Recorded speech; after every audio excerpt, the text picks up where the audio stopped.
And for more on that issue, joining us on the phone is Professor Xiao Geng from Tshinghua University, who is currently in the US. Hello there, Professor Xiao. Hi. Well, US Treasury Secretary Timothy Geithner is making his first official visit to China. So what are academics and the local media in the US expecting Mr. Geithner will achieve during this visit? Well, I think the first thing is that the Geithner should build a cooperative working relationship with the Chinese leaders and other officials, and also discuss about the economy in the two countries, both in the near term and in the long term. And of course, lastly, is the safety of the Chinese investment in U.S. government securities. Well, among the issues to be discussed on his trip to China, well, China is probably most concerned about the safety of its holdings of U.S. bonds. In your view, what approach will Mr. Geithner take to address this concern, and what promises do you think he might make? Well, I think Geithner certainly will explain to Chinese policymakers about the efforts the government, U.S. government is trying to have discipline in its financial fiscal deficit. And I think in the short run, since there are threats of deflation, so running deficit to create employment, and also in a way increase money supply, are necessary to stop the U.S. economy entering deflation. But in the longer run, U.S. has to reform its healthcare and a lot of entitlement programs, so it will reduce the long-term government deficit. And these are very complicated issues, and I think it is important for the Treasury Secretary to explain how the U.S. economy will perform in the short run and also in the long run, so to give more confidence to the Chinese government, on their investment in U.S. government bonds. Okay, we reported earlier in our program that a recent survey shows many Chinese economists expressing concerns over China making more investments in the U.S. Treasury bonds. Actually, China is already the largest foreign holder of U.S. Treasury securities. And what's your view on this issue? Should China increase its investment in U.S. Treasury bonds?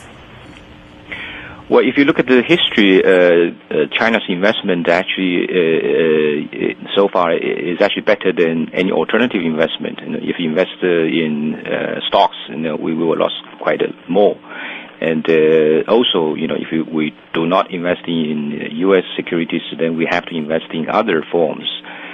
So my view is that if we can find reliable, stable return and safe assets, we should try to invest there. But if not, U.S. Treasury are still the safest and the most liquid investment.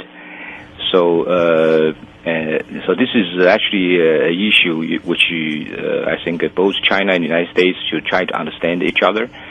I think we should have a more rational approach to really look at the risks and the returns, and also the long-term competitiveness and dynamics of the U.S. economy and also the Chinese economy. Indeed, but U.S. have been pressing China in the past over the yuan-dollar exchange rate, urging a further precision of the RMB. But it has recently softened its stance on the issue. In your opinion, will the currency issue remain an important issue to be discussed at this time?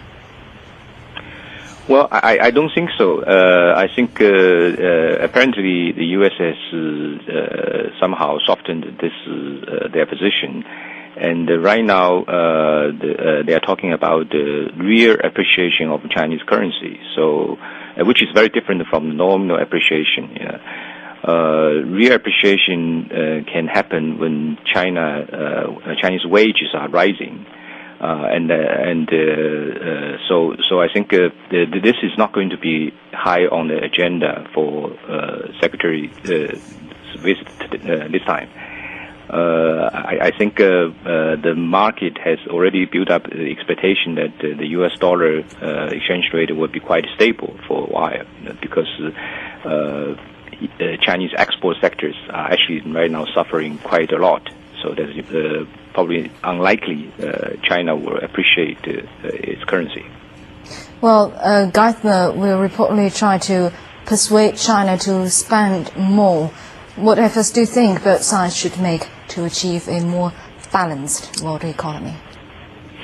Well, I think China certainly should spend more and the U.S. should save more.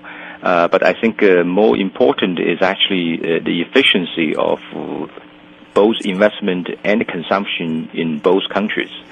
Apparently, U.S. has a lot of, consumptions are not very efficient, and China also have some investment which are not very efficient. So I think the two countries actually needs to work together, and I think most important is actually to increase the rate of return on savings and investment.